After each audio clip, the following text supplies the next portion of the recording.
नेता प्रतिपक्ष तेजस्वी जी आप लोगों को संबोधित करेंगे, लेकिन उससे पूर्व मैं एक बात जरूर कह दूं कि पूरे देश में इस पर चुनाव हो रहा है। नौकरी, रोजगार, आर्थिक न्याय, लाख कोशिश कर ली हमारे माननीय प्रधानमंत्री जी और उनकी टीम ने, लेकिन चुनाव परिवर्तन पत्र, न्याय की गारंटी, आमदनी बढ़े, आय की असमानता घटे और हर घर में नौकरी मिले, इस प्रतिबद्धता के साथ तेजस्वी जी 150 से ज्यादा सभाएं कर चुके हैं। बावजूद उसके 170 सभाएं हो चुकी हैं।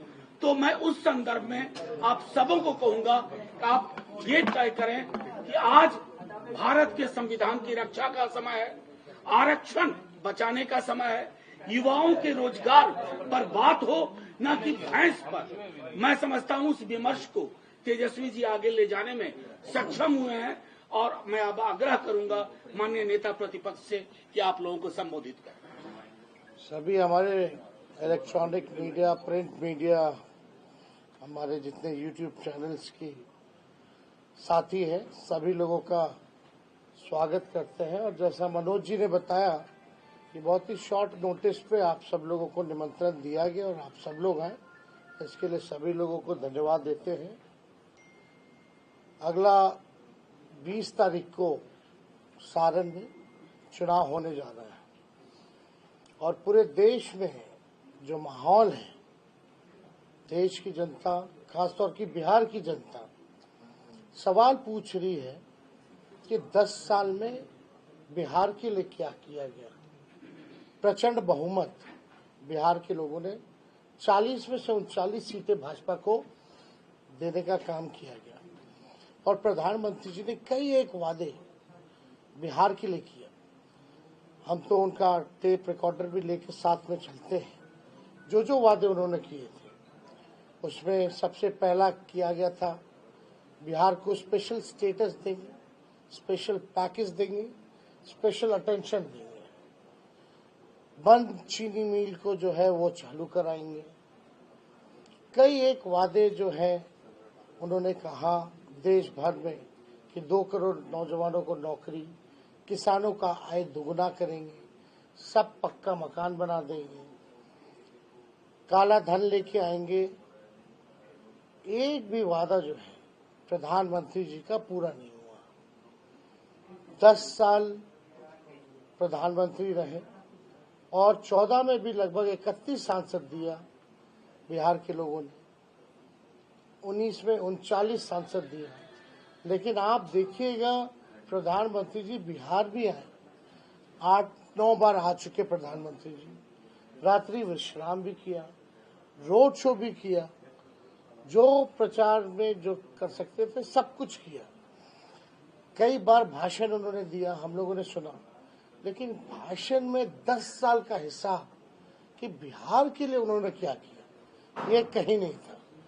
और हम लोग बड़ी उम्मीद लगा के बैठे थे कि अगले 5 साल अगर जीतते हैं तो बिहार की जनता जानना चाहती कि अगले 5 साल में क्या करेंगे।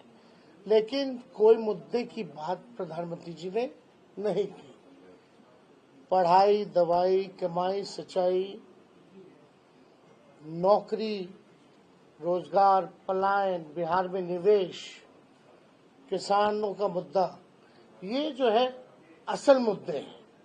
और मेरा जहां तक मानना है कि इस बार लोकल मुद्दे जो है ज्यादा हावी है। आज जनता जो है अपने चुने हुए सांसदों से पूछ रही है कि आपने मेरे लिए क्या किया, सारण के लिए क्या किया, उनके गांव, उनके पंचायत के लिए क्या किया। तो लोगों को जवाब देना मुश्किल हो रहा है। और खास तौर पे यहाँ के जो सांसद हैं, केंद्र में मंत्री भी रहे हैं, हटा भी दिया गया, कारण पता नहीं किस वजह से हटाया गया। लेकिन लोग अब हिसाब मांग रहे हैं कि आपने सारण के लिए क्या किया। 10 साल आपको मौका मिला, 10 साल में आपने सारण के नागरिकों के जीवन में क्या परिवर्तन लाया जो पहले नहीं था। और वो तो खुद ही आजकल मान रहे हैं कि हमको जो है, हम नहीं लड़ रहे, मोदी जी लड़ रहे हैं। यानी खुद को ही जो है असफल घोषित कर दी कि हम असफल सांसद हैं, आप तो भाई मोदी जी को देख के वोट दीजिए। अगर मोदी जी को भी देख के वोट देंगे लोग तो उन्होंने कौन सा ऐसा बिहार के लिए स्पेशल राज्य का दर्जा दिया जो लोग वोट करेंगे। या पटना यूनिवर्सिटी की मांग रही, अब तक सेंट्रल यूनिवर्सिटी का दर्जा नहीं दिया गया। कौन सा सारण में कारखाना खोला गया, कौन सी गरीबी मिटाई गई, कौन सा, केवल 5 किलो अनाज के अलावा इनके पास बोलने के लिए कुछ नहीं है।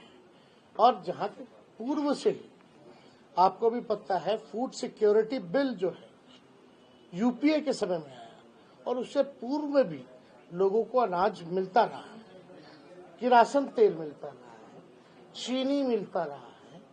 और ये कहते हैं कि 80 करोड़ लोगों को हम राशन बांट रहे हैं, तो ये गर्व की बात है, ये डिबेटेबल है। 80 करोड़ अगर गरीबों को आप राशन बांट रहे हैं तो यानी गरीबी तो चरम सीमा पर है, ये भी साबित होता है इससे। तो इसमें लोगों का जवाब देना मुश्किल है। देखिए, हम लोगों ने 24 में 24 जन वचन लेकर के आए। खास तौर पे हम लोगों ने जो कमिटमेंट किया था 20 में कि हम आएंगे तो 5-10 लाख लोगों को सरकारी नौकरी देंगे। हम आएंगे तो जितना स्वयं सहायता समूह है उनके मानदेय को बढ़ाएंगे।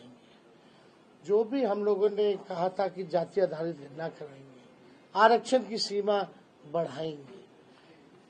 हम लोगों ने 17 महीने में 5 लाख लोगों को सरकारी नौकरी दिया महागठबंधन की सरकार ने, और 3 लाख नौकरी प्रक्रियाधीन करा के आए।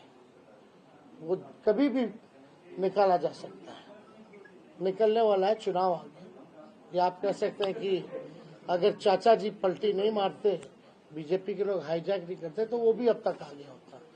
तो हम लोगों ने आईटी पॉलिसी बनाई, टूरिज्म पॉलिसी बनाई, हम लोगों ने आप देखिएगा स्पोर्ट्स पॉलिसी बनाई, मेडल लाओ नौकरी पाओ जैसी योजनाओं की हम लोगों ने शुरुआत की। खिलाड़ियों को भी हम लोगों ने सम्मानित किया नौकरी देकर के।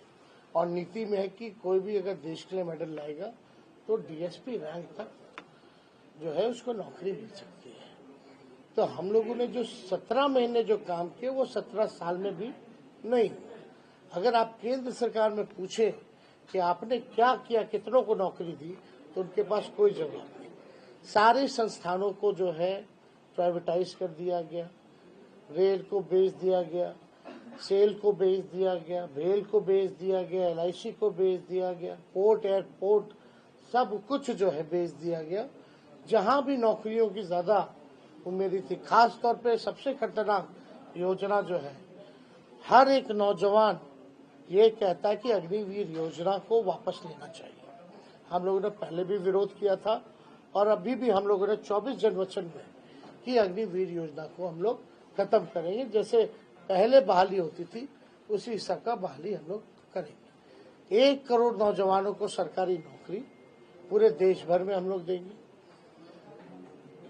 अपनी गरीब परिवार की जो बहनें हैं उनको हर साल एक बार 1 लाख रुपए का सहयोग, यानी हर महीने 8,333 रुपए उन गरीब परिवार की बहनों का काम करेंगे।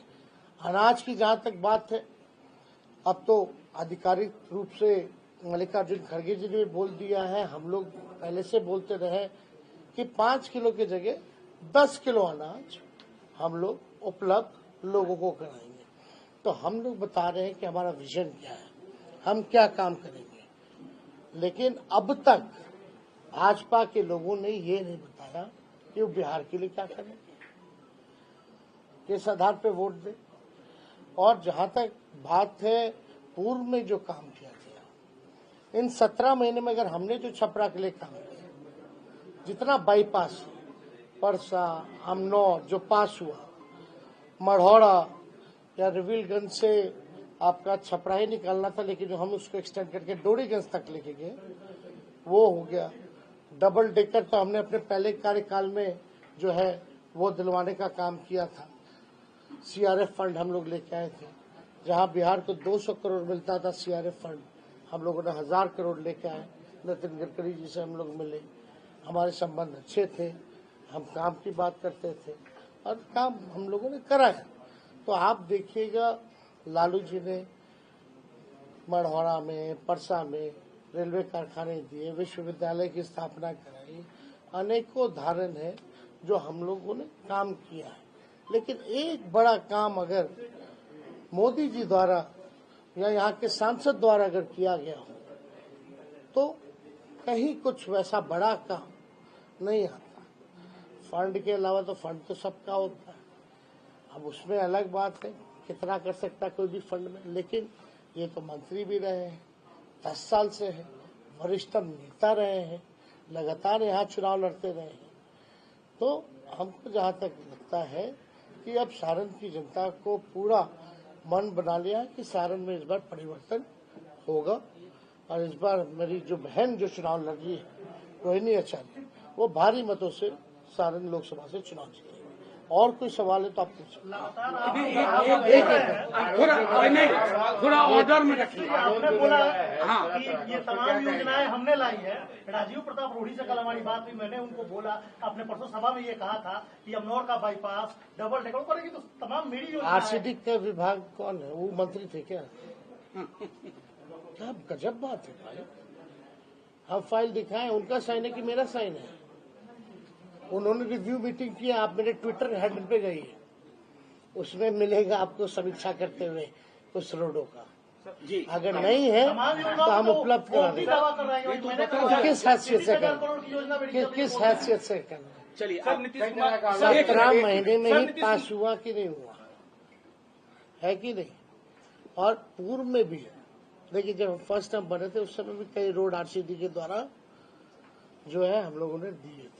सर नीतीश कुमार जी बोल रहे थे, कल बता रहे थे कि आरसीडी मेरे पास, ग्रामीण कार्य मेरे पास, हमारे पिता की कर्म भूमि रही, हमारी अपना लगाव है सारण से। ये डबल डेकर उनका आइडिया था क्या? जी सर नीतीश कुमार जी बोल रहे थे, नीतीश कुमार जी बोल रहे थे कि बेटा के चक्कर में 9 को बेटी पैदा हो गया। आशीर्वाद है। सर इस तरह की भाषा का उपयोग राजनीति में सर आप आशीर्वाद। एक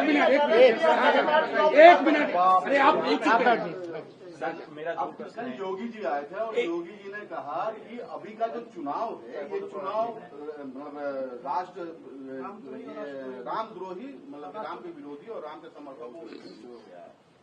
मुद्दा धर्म से जुड़ा चुनाव मुद्दा नहीं है। हमारे घर में भी मंदिर है और राम सबके है, लेकिन एक बात को समझना पड़ेगा, हम देश के सांसद को चुन रहे हैं। लोग चाहते हैं बेहतर अस्पताल बने, लोगों को नौकरी मिले, महंगाई कम हो, उनके क्षेत्र में कारखाने लगे, अच्छी शिक्षा मिले, बेरोजगारी और पलायन से मुक्ति पाए, गरीबी से मुक्ति पाए।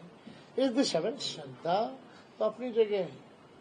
तो इसमें कोई सर्टिफिकेट कोई अगर बांटने वाला तो क्या वो ऑथराइज्ड है क्या सर्टिफिकेट बांटने वाले?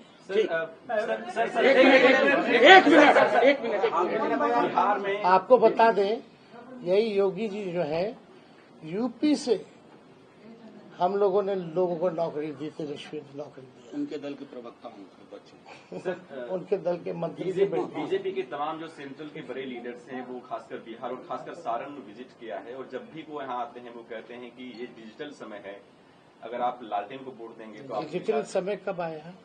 किसने लाया? आईटी की शुरुआत किसने की? 90 के दौर से शुरू हो गया था। मोबाइल फोन तो तभी आया। मोबाइल फोन को बीजेपी लेके आई है क्या?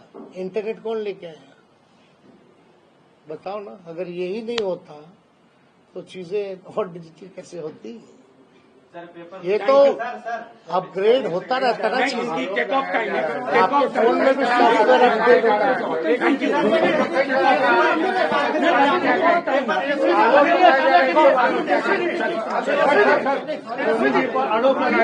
हम लगातार वोट मांग रहे हैं, किस तरह का माहौल है सारण में? हम पूरे बिहार में इंडिया गठबंधन के पक्ष में वोट मांग रहे हैं और बीजेपी का सफाया है बिहार से और जो हमने शुरू में कहा था कि हम चौंकाने वाला रिजल्ट लेके आएंगे, लेकिन वो सब सिर्फ न्यूज में की है।